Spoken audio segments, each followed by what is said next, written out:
Hi everyone. Ingredients ఉప్పు, కారం, జీలకర్ర, గార్లిక్ తీసుకున్నాను.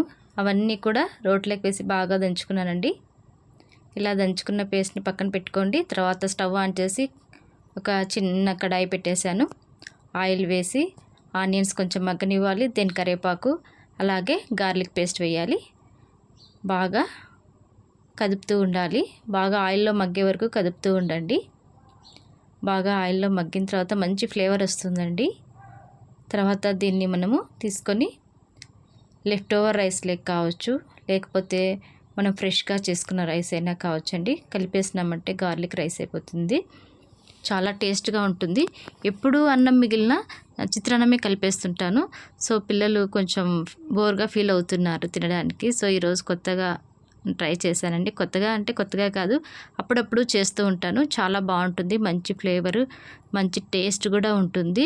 ఒకసారి ట్రై చేయండి, చాలా బాగుంటుంది. ఓకే, తర్వాత స్టవ్ ఆన్ చేసేసి ఇలా కొంచెం వేడి చేసుకోండి. అంతేనండి, garlic rice is ready. Thank you for watching.